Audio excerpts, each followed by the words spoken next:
To all the participants, moving on to the third session.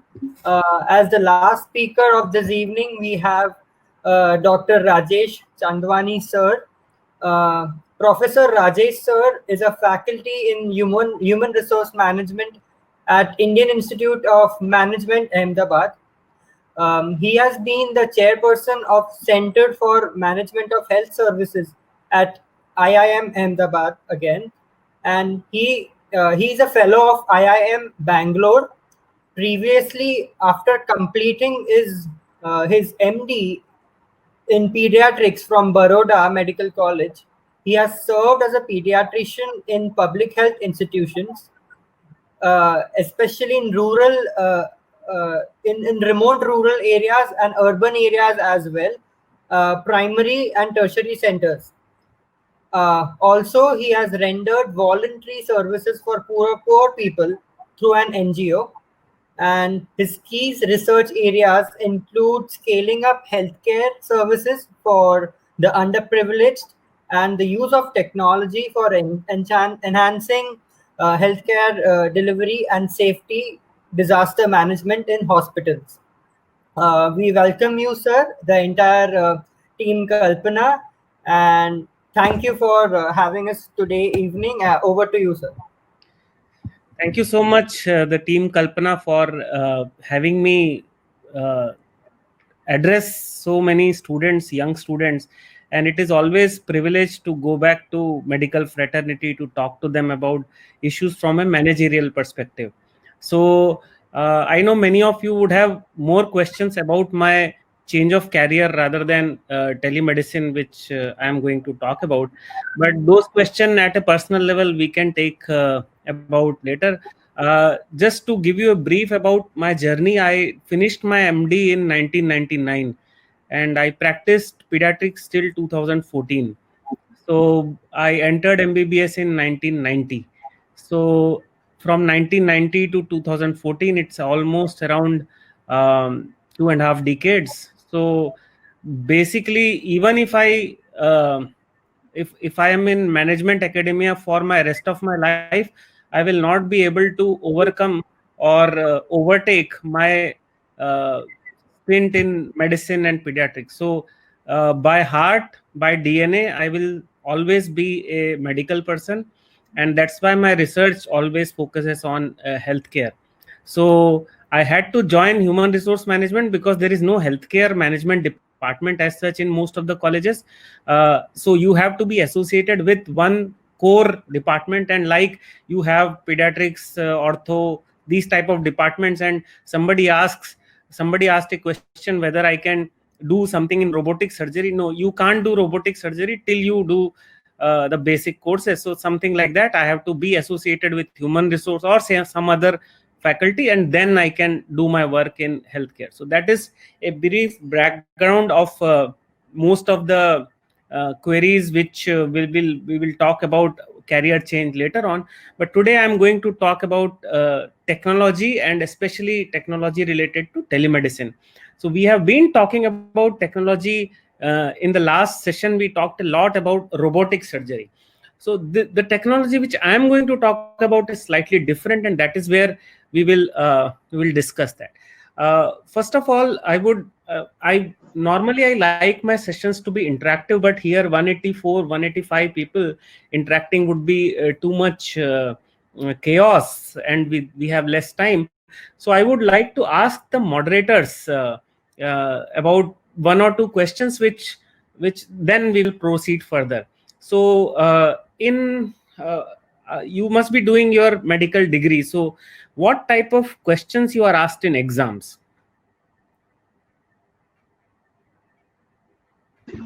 So the pair of questions, am I allowed to be a little frank over here? Yeah, means I'm not going to go to anybody. I don't think any of your faculty would be sitting at 6:30 in the evening, so don't worry. All right. So the pair of questions which are asked, as far as my MBBS curriculum is concerned, I'm just a second year student.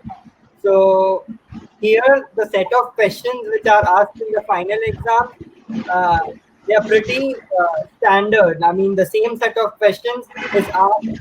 There's a big whole group of questions, and same set of questions are repeated. There's a pattern. Sure. So it's And all what are you afraid of? Practicals, that is in the final MBBS. Are you afraid of practicals more or theory more? practicals. Practicals, and it's universal. So see, I had done my MBBS in 1995, so I have not seen any change in general pattern till now. And what are the cases which they put in practical? Largely. Sorry, I couldn't get you, sir. So to pass the exam, you have to attend some practical exam. So practicals may they will give cases, no, long case, short case. Uh, Actually, sir, he's a second year, so basically, he might not be able to answer Okay, well. okay. Practicals, we used to have the passing percentage is 50%, and for attendance, we have to attend 80% practicals. And No, in exam they give cases to take. They give patients. No, you have to examine the patients and then yes, the sir. viva. That is the pattern of practical exams. No. Yes, sir. Yes, sir. So basically, we use generally for we have some standard case number of cases. Like in medicine, we used to get the alcoholic liver disease, or we used to get Yeah, TB, or yeah, basic standards are there. And in ophthalm, we used to get glaucoma or cataract, and there are some standard. And in surgery, we can say lump or breast cancer or ulcer. correct, Yes, sir. correct. So we have an anesthetist with us. He will be more uh, actually acclaimed with how to pass an MBBS exam. So that would have been a much more popular topic if I would have chosen. I would have if I would have given a choice, I would have chosen that. So there are around 15 to 20 cases which you need to prepare uh, for the final exam. So you don't need to read whole Nelson or Harrison for passing the exam per se. If you have 15 to 20 cases and you go very deep and broad into those cases, it is difficult to fail anybody in MBBS. Most of the people, like you have read about snake bite, most of the people don't die of venom; they die of fear. Same thing happens in MBBS. They don't fail because they don't know. It's like in that moment you will not, the fear and tension is so high that you will not be able to answer. But 15 cases, and if you see long case will be largely about cardiac and neuro. So you will get some murmurs or some hepatosplenomegaly where the whole section or question answer will be on the causes of hepatosplenomegaly or symptomatology of cardiac diseases, or there are some neuro cases where you elicit signs. Is that pattern right now also? That was the pattern which we MBBS, when we were doing, we were subjected to. Is it the same now? Sorry, sir. Can you repeat which pattern?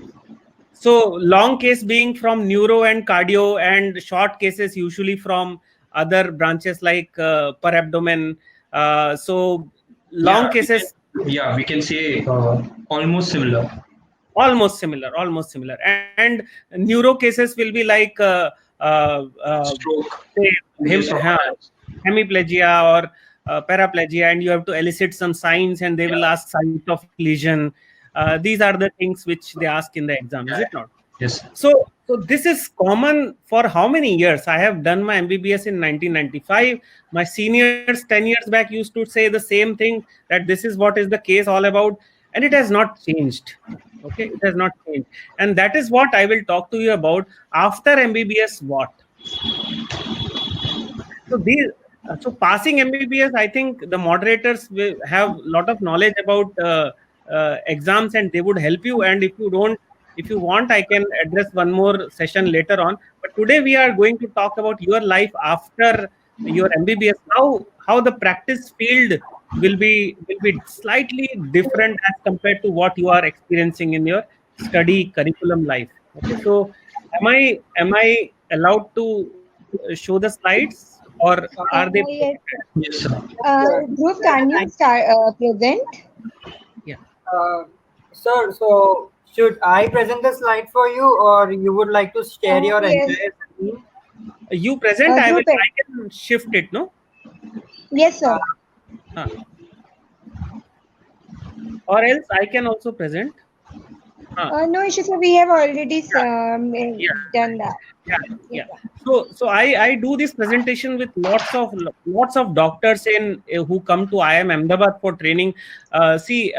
You might be surprised to know that doctors also need training in non-medical or non-technical issues, because most of you, as I had discussed for last 10 minutes, are trained in lot many technical aspects. The last lecture was about one surgical technique. All of these are very important for practice, there is no doubt about it, but practice has much more beyond the technical skills. And that is why many times you will see, and your seniors will tell, that the most brilliant boy or a girl who were the toppers of your college or your batch, usually and see the last pass person who may have passed after 2-3 attempts. uh, if you compare their academic record, one will be at the top, one will be at the bottom. But when you see the practice, you might find, and mostly it is true, and we have some proposed reason for that. You might also be discussing those things in your tea time gossips. The people who are at the lower pyramid, lower level in the academia, are better practitioners.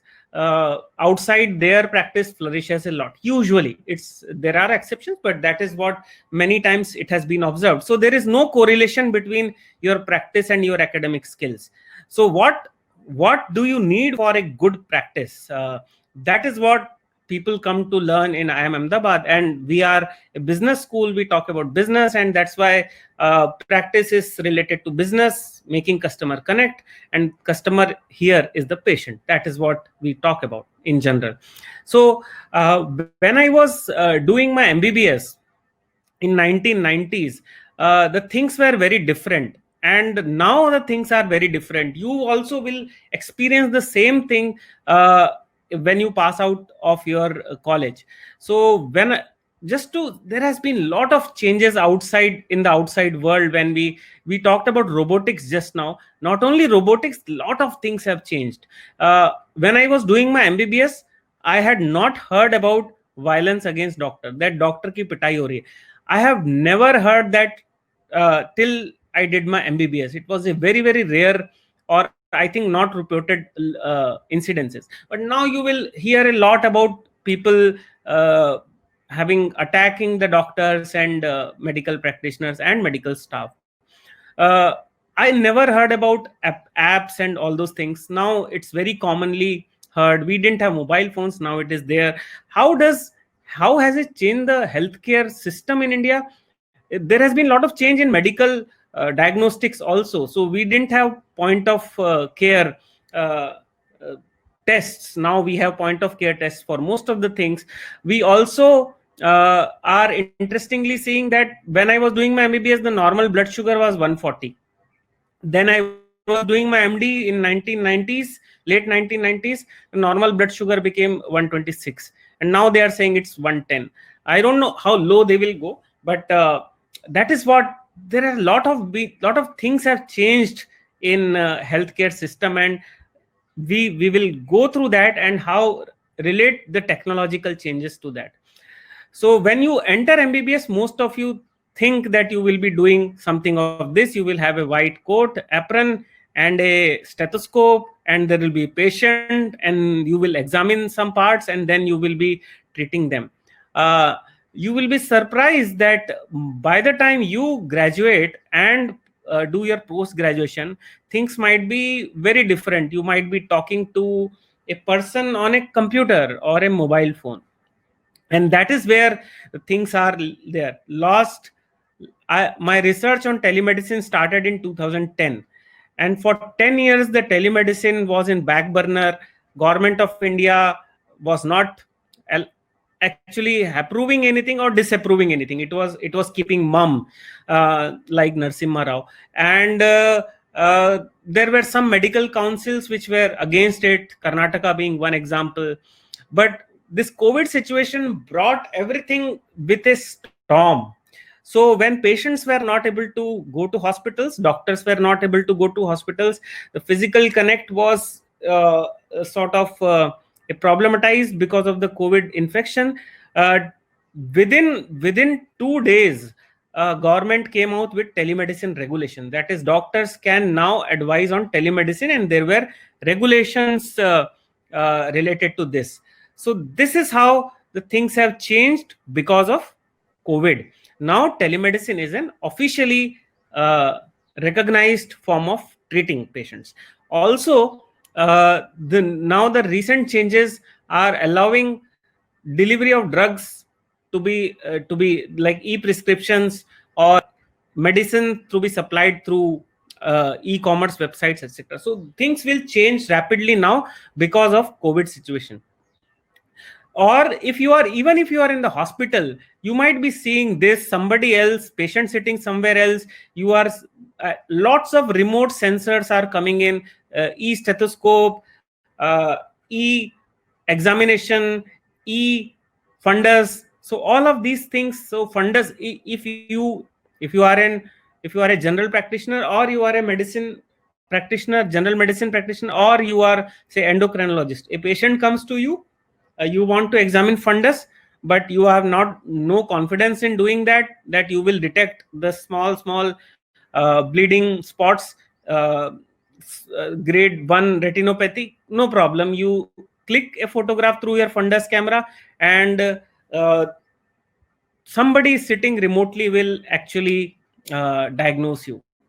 Radiology has become like this, like one person radiologist does not need to sit in the hospital, they can report x-rays. So any branch which has visual diagnostics, for example, fundus camera for diagnosing retinopathy, or say skin doctor when or diagnosing skin lesions, or say pathology looking at slide, or say radiology looking at films. Those things which are on visual have become subject to telemedicine very rapidly in the past few years, and it has been recognized by Government of India. That is why the whole process will be very much in vogue in recent future. So this is what your workspace might look like, which is very different from where you are doing your MBBS from. And that is why you need to learn some skills, and that is what I'm going to talk about. But let us talk about general things, how the technology health interface has evolved, and what, if you understand the background, then you can understand the nitty-gritties of your role in the whole system.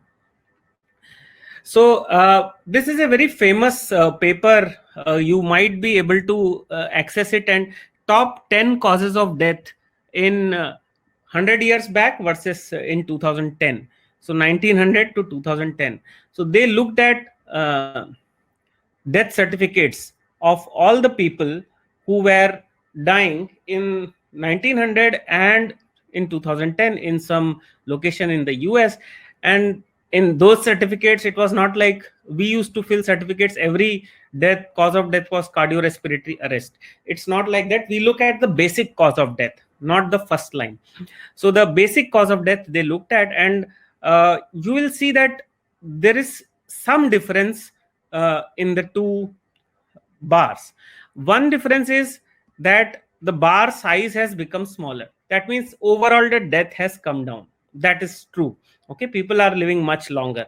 The second is that the bottom three boxes on the left column, that is tuberculosis, gastrointestinal infection, and pneumonias, these boxes have collapsed, and the heart and the cancer are the main cause of death in the 2010. So what is the implication is the infectious diseases have come down. And why they have come down?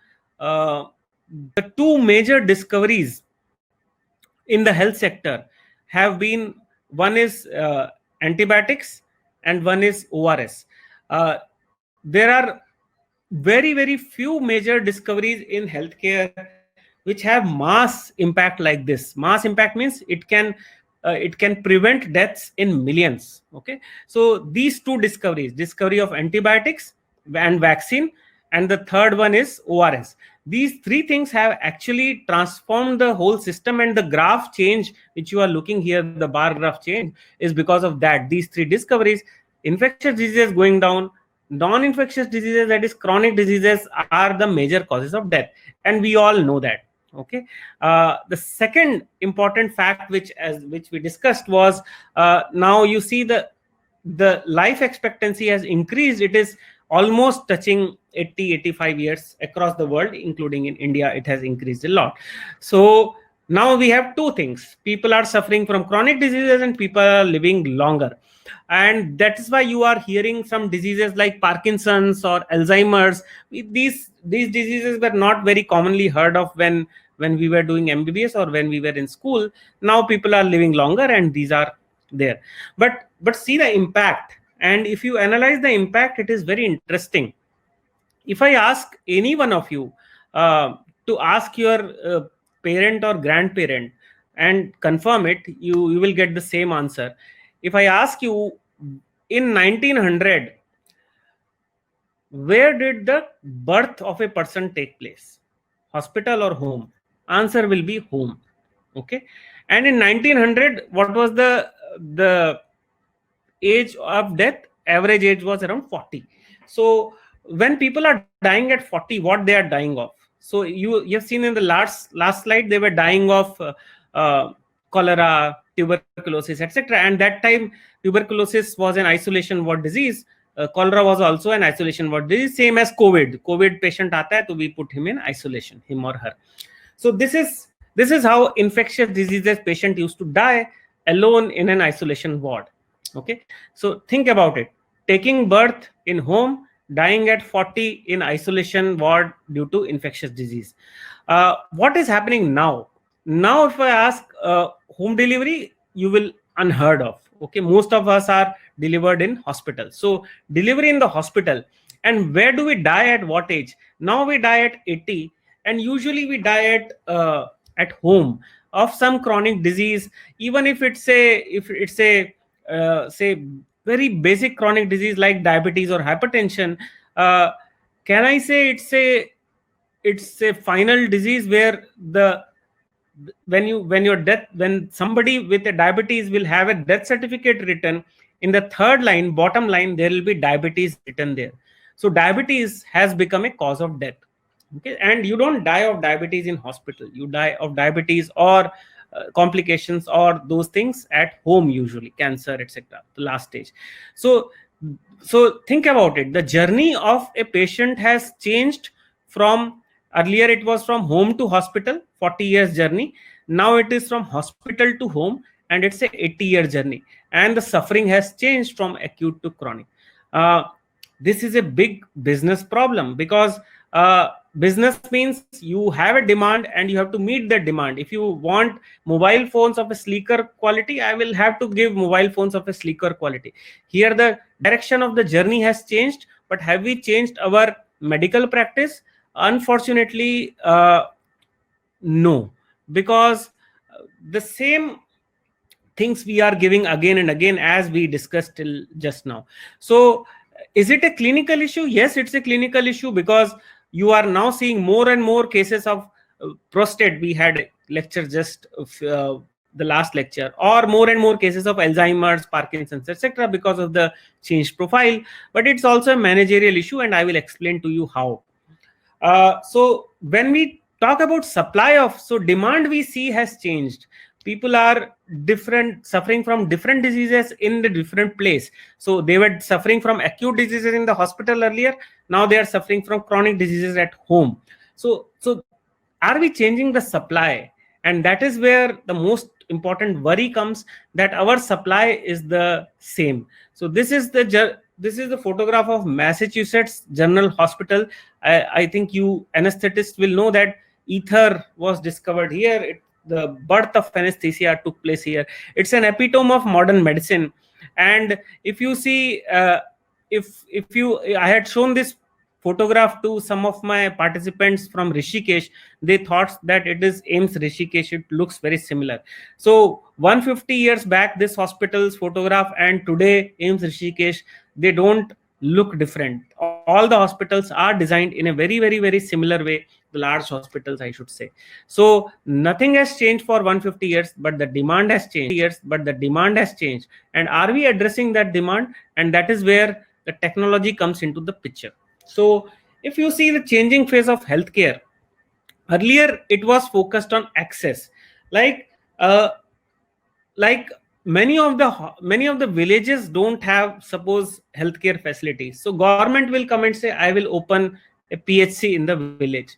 Like Indian government announces that AIIMS Delhi is only one AIIMS. You have to travel very far. Don't worry, I will have setup of AIIMS in every state capital. So that is access.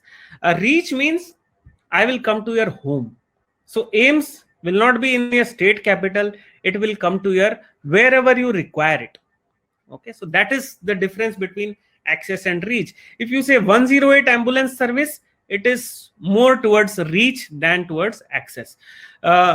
Then we have hospital-based versus home-based. So mostly we were focusing on hospital-based surgical interventions, acute disease management, isolation ward, etc. That is our focus when we read about medicine or about medicine-related branches. But most of the care has shifted into home because the patient is suffering daily. Most of the diseases had a cure earlier, especially acute ones. When you infections, you give antibiotics, they will be cured. ATT give and the tuberculosis get cured. But modern diseases, including heart or say cancer, usually don't have cure and they require care a lot. Even diabetes, hypertension, these are largely chronic diseases which require more care and control rather than there is no cure as of now. So when the onus shifts to patient, so for example, there is a lot of action which is done in acute diseases. So you have a lot of pain in, say, right side of the abdomen, appendix A, surgeon will cut open, remove it, you are fine. You have cholera, give antibiotics, you are fine. This is what is action oriented. A magician comes and does some magic and you are fine. But what happens with diabetes? So most of you who are in habit of reading about chronic diseases, if you have some opportunity to discuss with your teacher, you will come to know that in diabetes there is 30% effectiveness. 30% effectiveness of drugs including insulin, 30% effectiveness of diet, and 30% effectiveness of lifestyle changes like exercise. So as a doctor, how much can you influence? It's around 30 to 35%. That too, you have to depend upon patient to take regular medication. So even if you prescribe medication, you have to depend upon patient to take medication. Then dietary changes, patient had to do. Lifestyle changes, patient has to do. When patient has to do so much, how can he consider doctors as gods? Because gods do magic and miracles. So that was there in the action part. But now, because you can't treat, you depend upon patient. So we have to have a very collaborative relationship between patient and the doctor for the patient to get better. So that is why communication becomes more important than action as compared to communication in managing chronic diseases, where you have to depend upon patients to get cured. For example, taking drugs regularly, doing dietary modifications, or say lifestyle changes. So this is a huge change when we come to delivery of healthcare, and that is why many of our training programs, we insist on communication skills for doctor. And in MBBS, nobody will teach you. To pass MBBS, you don't require communication skills except to talk to the examiner. But to practice, you will find that communication skill is what differentiates a practitioner with a very, very rapid and huge amount of patient load versus a person who is relatively less overloaded. In India, whether you are good or bad. If you have a practice in a particular setup, you will definitely get patients and you will never have dearth of patient. But I'm talking about doctors who are very busy and very popular. They are not on the basis of action. You will find a lot many practice in especially non-surgical branches happen through protocols. So if you have this tuberculosis in a child, say 6 months, 6 years old, then you follow this protocol. You have to follow those protocols, and rarely you will deviate from them case to case basis. But what differentiates one doctor from other is usually communication skills, and that is why communication skills are very important. But this is in general. I have not touched technology till now, and now we will bring in technology. So health tech, we say health technology like telemedicine or electronic medical records or robotics. What they are going to do, they are promising a lot, because promise is on design. So you will get people who are designing applications for doctors, applications for doctor patient connect. So you record your blood sugar and you will get a graph, and doctor will be able to see it, and you will get a remote prescription. All those things are high tech promises of health technology. Wherever technology has come, it has reduced the cost a lot.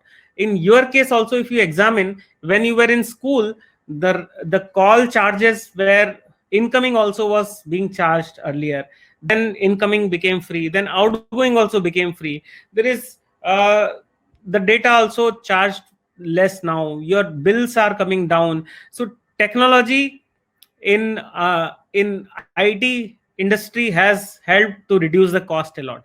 Financial technology also, now you get home loans at much lower rate and much faster. So technology has improved the financial system. Technology has improved the retail also. For example, you buy something in Amazon and you will get notifications whenever the next episode or next edition of that book is due, etc.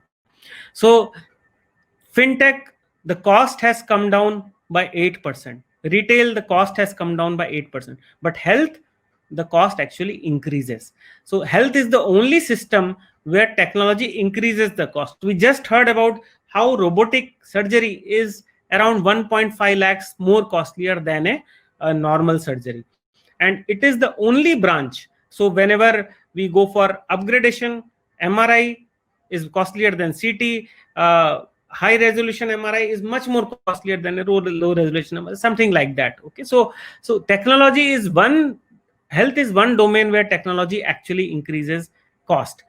But this is about infrastructural technology, not information systems technology like mobile. And that is where the catch lies. How can you use information systems like mobile phones, computers, laptops, etc., to decrease the cost of technology in healthcare? So potential of technology are high. So as you said, standardization. Now bleeding is not there. Now we have very few incisions, very few cases of say bleeding. In the last session we saw the rate of bleeding has, the rate of blood transfusion has come down to 1%. It is very standard. Electronic medical records, you have a protocol and everybody fills in those protocol. You can do a lot of data analysis when the data is very structured. So standardization, scalability, accessibility, these are some of the words which people will tell you. Forget about it, they are jargons, but think about it. Technology can actually standardize and scalability is there. This is the potential of health tech. And you will hear these type of terms very often. But what is happening is, we think that because these terms are important only for large hospitals, say chain of hospitals, Apollos of the world, Narayan Hridayalayas of the world, etc.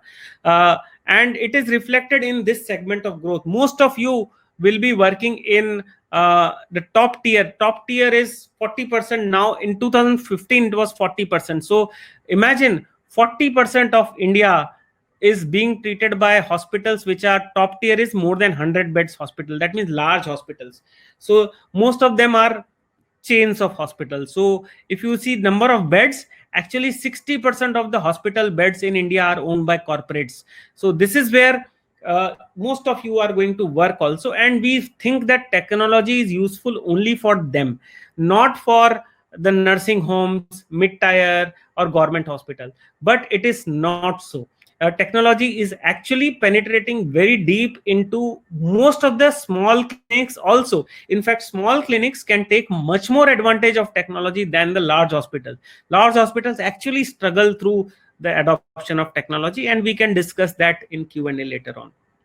So health technology has a lot of promises, but misses are much more than promises. And why those misses? Because of the questions. Now you see, if we see a business perspective, if we see a technology perspective, it's very important to see who wants to use this health technology. Application based e-prescription, who wants to use? Do doctors want to use, or do patients want to use? And why do they want to use application? Why do they not come to hospital to get a written prescription?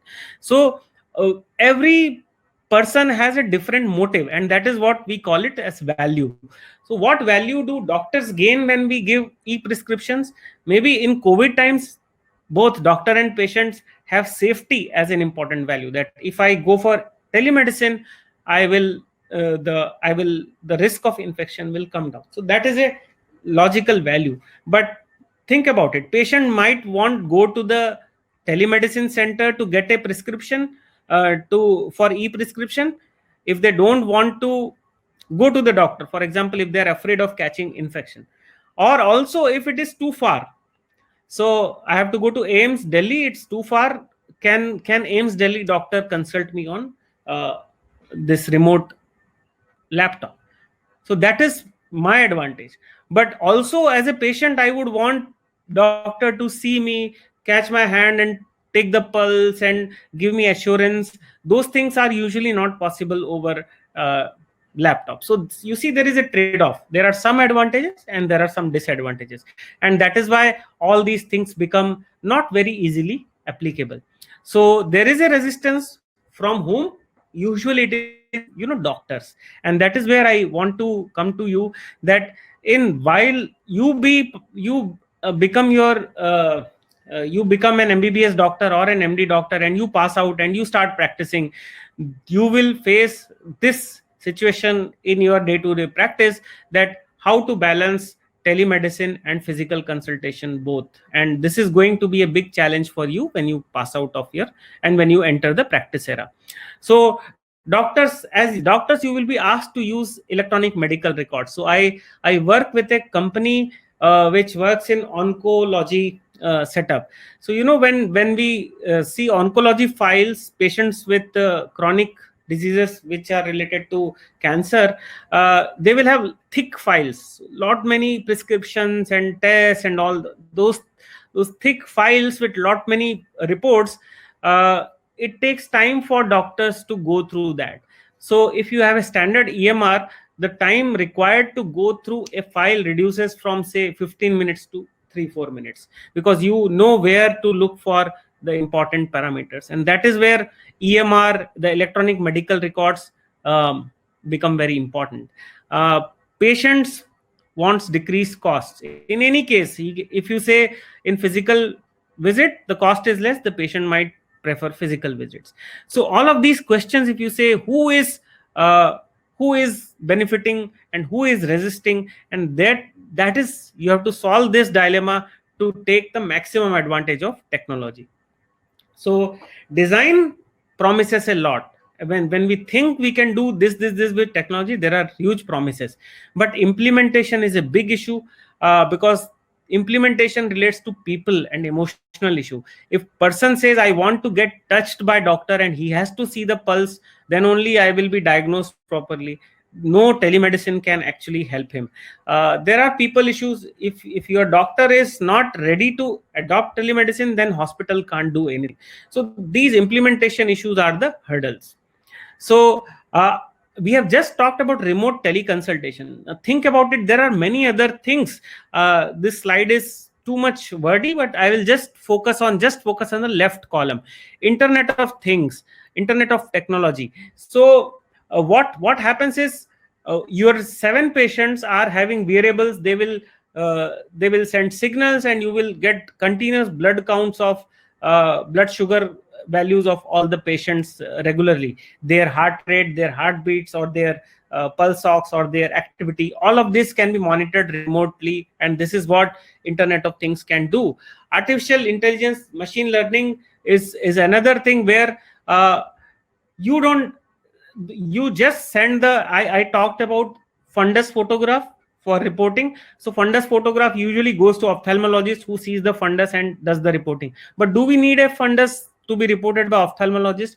So there are algorithms which will say largely this fundus looks normal, no need to go to ophthalmologist.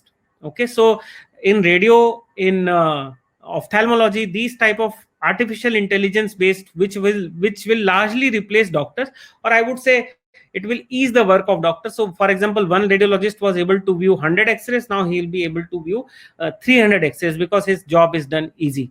So that is how artificial intelligence is going to help. And there is social media, where your patients contact you on Facebook and update you about their trips and their eating habits, etc. So you can connect to them on social media also, not only to your patient but prospective patients. So there are various type of technologies, and each technology has different implications for healthcare. Now if we see health technology newer developments, you have to see this as not as very important point which I am raising here, is you don't see these aspects as I am there on a remote location giving a lecture to you on a different location through electronic media. If you see this as the only part of medicine, for example, I am a patient and you are the doctor, you are sitting in AIIMS, you are giving me advice over telemedicine. This is a very myopic view of looking at technology or looking at telemedicine. Actually, you should see this as patient empowerment. Remember, I had talked to you about communication. Communication being the most important factor in patient outcomes, especially in chronic diseases. So can I use technology to empower patient to take care of himself? Because now patient has to take care of himself more than doctor can take care of the patient, because most of the things relate to adherence, to lifestyle changes, drug changes, etc. So think of technology as empowering the patient to do many things which you were supposed to do. Think of technology as psychological costs being bridged. What do we mean by psychological cost? So there is a huge gap between a patient living in village and a doctor sitting in a city, in a corporate hospital. But through social media, if we are connected, what happens? I am not going to prescribe anything on Facebook, but see the patient mindset. He will think that he's connected to you, though by distance we are separated, but by psychological connect we are bridged. So that is where I would say see technology as bridging the psychological distance between the doctor and the patient, geographical distance. See technology as connecting and revitalizing nodes. So for example, just in the last session, our moderator friend asked, can we see this surgery? What did the speaker say? Yes, tomorrow between 10 to 4, I have 2 surgeries planned. I will give the link to Garima. You take it from her and you can watch that surgery. So what is happening here is not treating the patient, but what I'm doing is, from a high tiered structure, say multi-speciality hospital, I am connecting to basic say CHC, PHC, medical colleges, to teach my colleagues, to teach my juniors about technological advances, about some diseases, new technology, new interventions, etc., etc. So don't think that only doctor and patients are connected and medical advice is being transferred. Use this technology in multiple ways. You can use this technology for revitalizing the 3-tier structure. In one of the studies which we are doing in telemedicine in Lucknow, what we have found is, because of the telemedicine, the community health center in villages of, say, a state called in the eastern part of the country, they have become very vital. Now, as all of you as doctors, we want to learn a lot. सीखते रहना है, कुछ conference attend करेंगे, कुछ नई techniques सीखेंगे. Because of this telemedicine, or teleconnection, it is possible to revitalize our far-fetched small nodes, and they also don't feel cut off. So they are with us with the tertiary centers always, and they can actually connect back and if they have any doubts. So many of these chronic diseases and acute complications can be treated in the place of disease itself. With the help of technology, the doctors actually can treat that at their own place. That is the enhancement of skills of doctor at locals, at the periphery. So this is how technology can be used for engaging and developing doctors in the periphery. And in India, you know that most of the doctors, as we don't want to go to the periphery, this technology can actually help you to bridge that gap a lot. So that is why if you take a very myopic view of technology, that is telemedicine, you will say that a doctor sitting in Delhi is advising a patient sitting in village in Andhra. That's a very myopic view. Look beyond it. It is about patient empowerment. It is about distance bridge, the psychological distances being bridged. It is about revitalizing a PHC, CHC in Andhra Pradesh, or it is about developing our colleagues sitting in the periphery. If you see that, then the technology has huge potential. That's why I said technology is not used to the full potential because we are myopic. It's not the technology per se, because of our myopia, the misses are more than the promises. So newer development.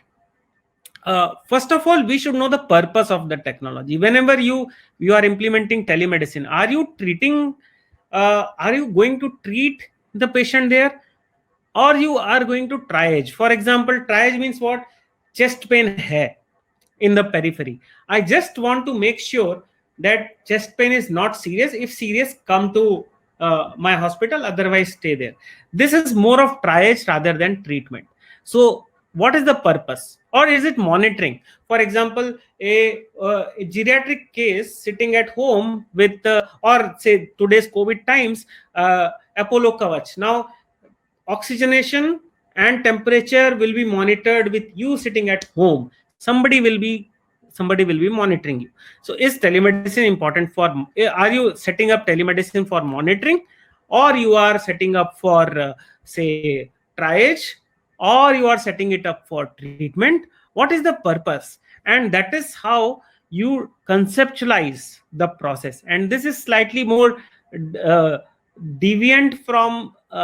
deviated discussion from healthcare, because in MBBS curriculum you won't be taught all these things. And that is why when you go to the field, you will find that there are so many discrepancies. Maine to padha nahi tha.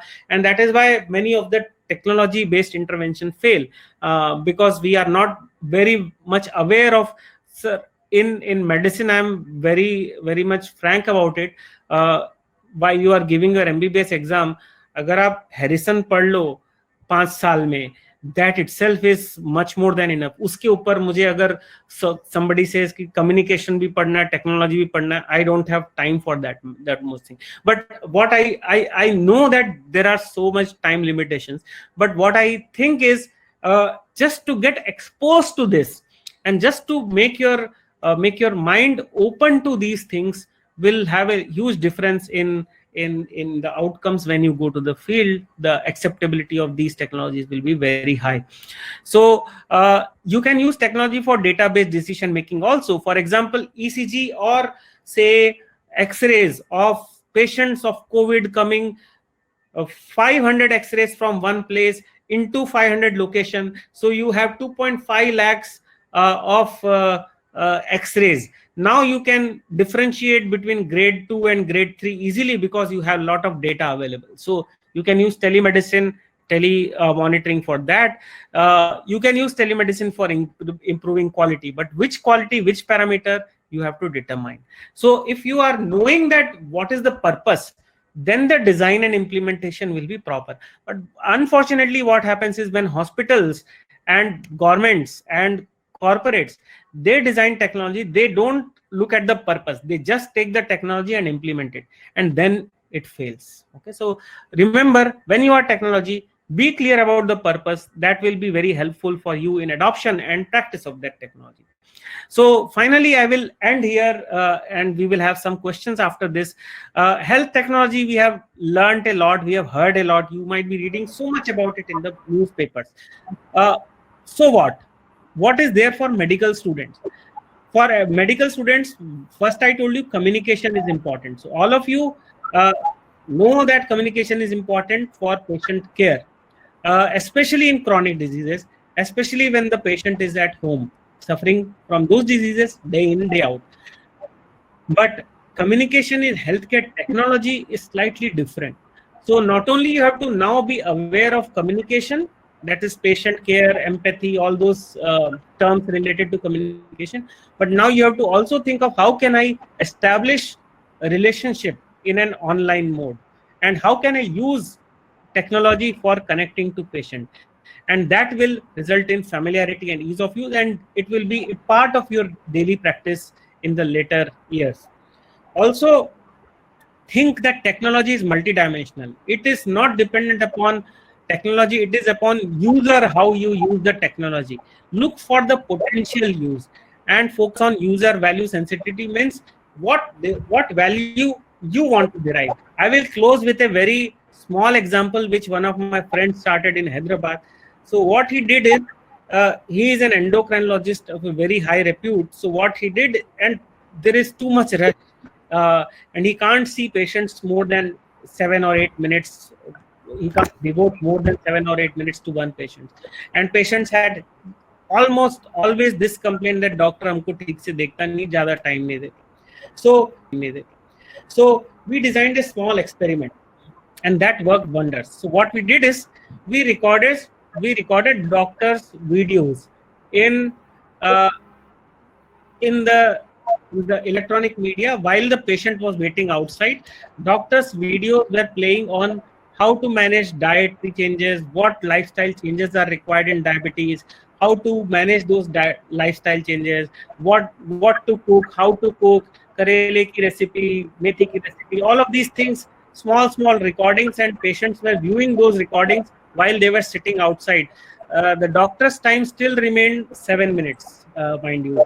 But patient's perception after the intervention was the doctor is now seeing us for sufficient amount of time. So how did we influence patient's perception is through videos. Actually, we influence patient perception that doctor is giving you much more time. And the management people use these behavioral interventions a lot to improve the sense of quality of healthcare delivery. So I will stop here and open the forum for question answer if you have any.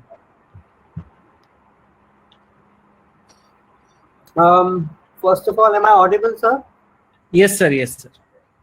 Okay, sir. So there have been a couple of questions in the chat box. So starting with the first one, it is regarding e-prescription. So, sir, would there be legal implications in case of an e-prescription? So what will happen is, like in telemedicine, what has happened is, if you see the telemedicine guidelines, doctor has been given a choice of Schedule A, Schedule B, Schedule C. Schedule C, you cannot prescribe. So they are like interaction to prescribe. Schedule A, you can definitely prescribe. Schedule B is with your caution. So depending upon your specialty. So this is how the government actually will come out with the guidelines, which drugs can be prescribed on e-prescription, which drugs cannot be prescribed. It has to have a physical contact between patient and doctor, and so and that list will be modified with time. So as of now, if you are aware of the guidelines of telemedicine, if you can Google it, you will get it. It's a 52-page document. In that, the schedules of the drugs will be there, which drugs can be prescribed in online consultation. Okay, sir. So does an e-prescription establish a legal doctor-patient relationship like a regular consult? Yeah. So whenever a patient comes on telemedicine, so for example, I come to your clinic. Okay, you are a doctor practicing say any branch, select say cardiology, है ना? अब मैं आपके पास आता हूँ chest pain के लिए. So do we sign a contract? No, we don't sign a contract. Huh? So the fact that I have come to you, and the fact that you have started consulting me, and the fact that you are writing some thing and I am giving you money, that is an implied contract. Okay, so same thing will happen in e-prescription. So if I have come to seek your advice on telemedicine, the implied thing is we have a, and you have accepted me as a patient, and you are giving me advice, you are giving me e-prescription, I am giving you money. The same things have happened, on the mode has changed. So nothing related to doctor patient. So even if you consult on telemedicine, the doctor patient relationship legally is established, and you are responsible for the patient. Thank you for that answer, sir. So, sir, if there's any error in telemedicine, who should take the responsibility of that error? I mean, on whom will the responsibility of error fall upon? Depending upon the error, if you have prescribed, say, medicine A 2 times a day, and the patient is taking 5 times a day, 20 times a day, you are not responsible for that if you have explained it properly.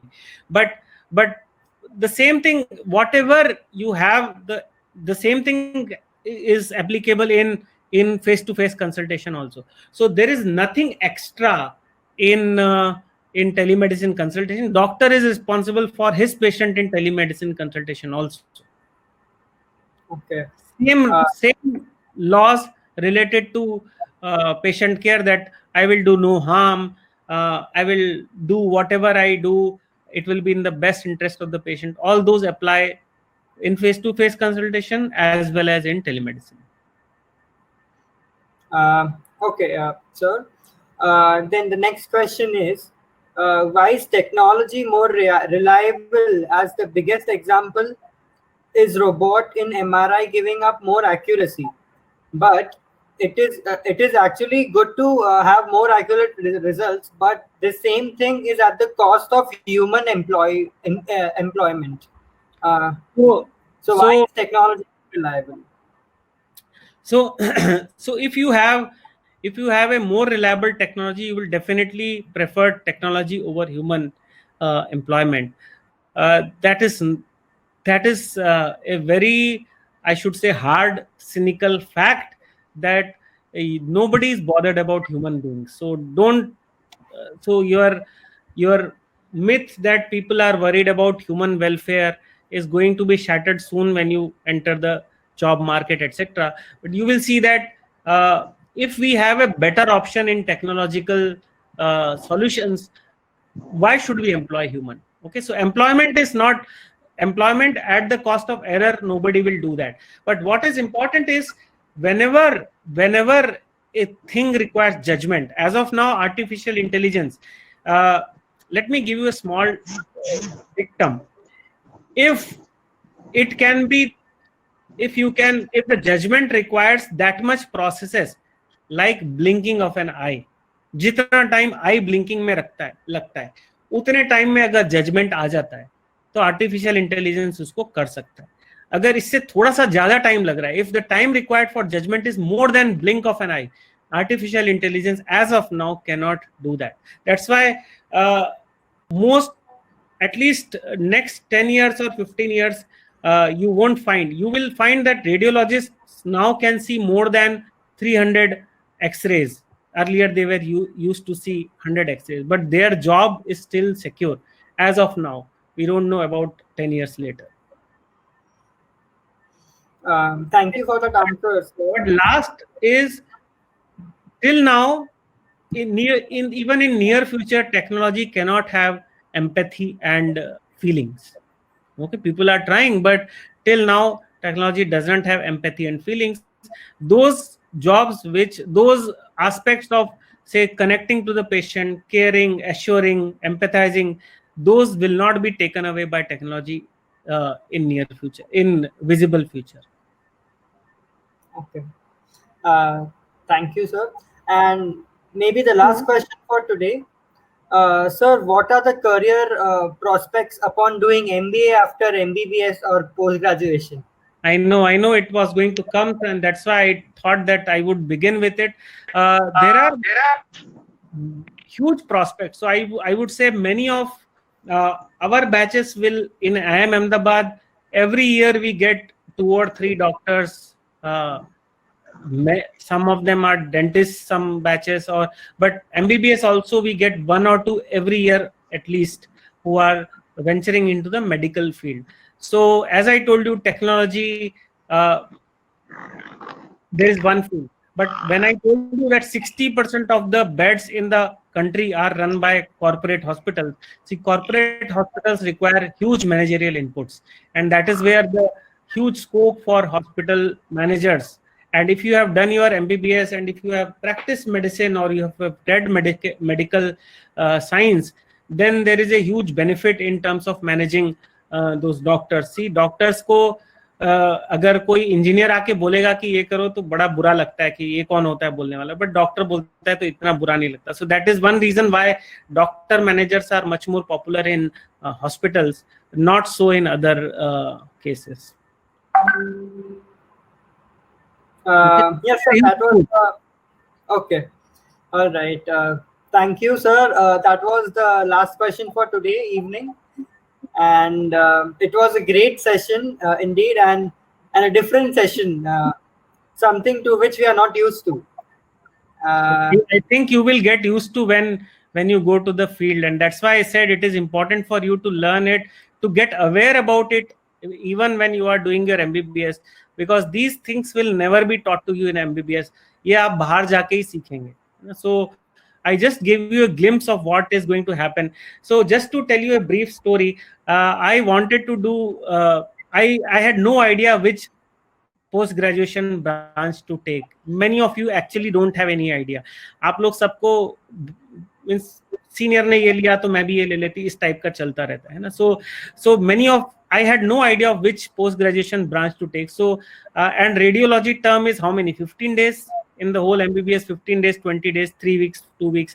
So if I'm not aware about what is happening in radiology, how can I choose that branch just like that? So I actually went to many of these branches to understand what is happening in the field, and then chose my branch which I did my MD in. So that is why I think this is a thing, when you go to the field, just look around how the things are happening.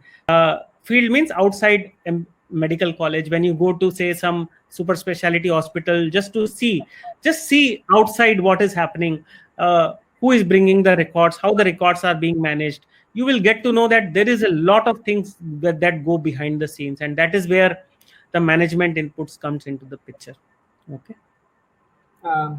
Thank you very much again. It was a great session, sir. I'm very much humbled. We all are very much humbled to have you. No, thank you so much, and you are all welcome to Ahmedabad to come and see what your colleagues from MBBS, what they are doing after passing out from IIM to do MBA. They come to do MBA, and what they are doing after that, you are welcome to meet them, interact with them, and see them. Welcome to Ahmedabad from my side.